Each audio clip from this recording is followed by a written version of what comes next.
আসসালামু আলাইকুম। Digital Bangla health টিপসের পক্ষ থেকে আপনাদের সকলকে স্বাগতম।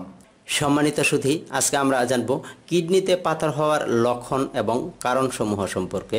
কিডনি আমাদের শরীর থেকে প্রস্রাবের সঙ্গে বর্জ্য পদার্থ নিষ্কাশন করে, কখনো লবণের সঙ্গে বিভিন্ন খনিজ পদার্থ মিশে কিডনিতে এক ধরনের কঠিন পদার্থের জন্ম দেয়, যাকে আমরা কিডনি পাথর বলি।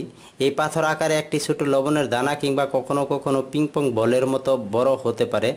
আমরা সহজে এই পাথরের উপস্থিতি বুঝতে পারি না যতক্ষণ পর্যন্ত আমাদের মূত্রনালীর গায়ে ধাক্কা দেয় এবং একে সংকীর্ণ করার ফলে ব্যথার উদ্রেক করে। কিডনিতে পাথরের লক্ষণসমূহ: পিঠে, পেটে কিংবা দুই পায়ের সংযোগস্থলে তীব্র ব্যথা অনুভব করা, ঘন ঘন প্রস্রাব করা এবং প্রস্রাবের করার সময় ব্যথা অনুভব করা, প্রস্রাবের সাথে রক্ত আসা, বমি বমি ভাব কিংবা বমি করা, আকস্মিকভাবে পেট বা পিঠে ব্যথা অনুভব করা কিংবা প্রস্রাবের সময় ব্যথা অনুভব করা মানেই কিডনিতে পাথরের লক্ষণ নয়।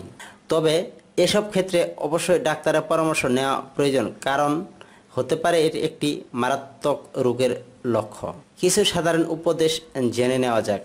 কিডনিতে পাথর হলেই অপারেশন করতে হয় এমন ধারণা ঠিক নয়। ছোট অবস্থায় ধরা পড়লে ডাক্তারের পরামর্শ অনুযায়ী ব্যথানাশক ঔষধ সেবন এবং পর্যাপ্ত পানি পান করার মাধ্যমে এই সমস্যা থেকে পরিত্রাণ পাওয়া সম্ভব, কারণ ছোট আকৃতির পাথর সাধারণত প্রস্রাবের সাথে বের হয়ে যায়। মনে রাখা প্রয়োজন, দৈনিক 8 থেকে 10 গ্লাস বিশুদ্ধ পানি পান করলে শরীর থেকে বর্জ্য পদার্থ উপযুক্ত পরিমাণে প্রস্রাবের সঙ্গে বের হয়ে যায় এবং কিডনির পাথরের ঝুঁকি ও জটিলতা অনেকটাই কমিয়ে দেয়। কিডনিতে পাথর হয় কেন?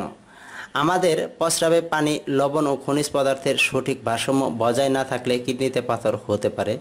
বিভিন্ন কারণে আমাদের প্রস্রাবের উপাদানের এই ভারসাম্য নষ্ট হতে পারে, যেমন প্রয়োজনের চেয়ে কম পরিমাণে পানি পান করা, মাত্রাতিরিক্ত আমিষ প্রোটিন জাতীয় খাবার গ্রহণ করা, অতিরিক্ত খাবার লবণ, সোডিয়াম সল্ট হতে পারে, টেবিল সল্ট হতে পারে, অতিরিক্ত অক্সালেট সমৃদ্ধ খাবার গ্রহণ করা যেমন চকলেট জাতীয় খাবার, শরীর থেকে অতিরিক্ত ওজন নিয়ন্ত্রণ করতে না পারলে এগুলি কিডনিতে পাথর হওয়ার লক্ষণ বা কারণ। অনিয়মিত উচ্চ রক্তচাপ অথবা বাতের ব্যথা কিংবা মূত্রাশয়ে প্রদাহের উপযুক্ত চিকিৎসা না করা।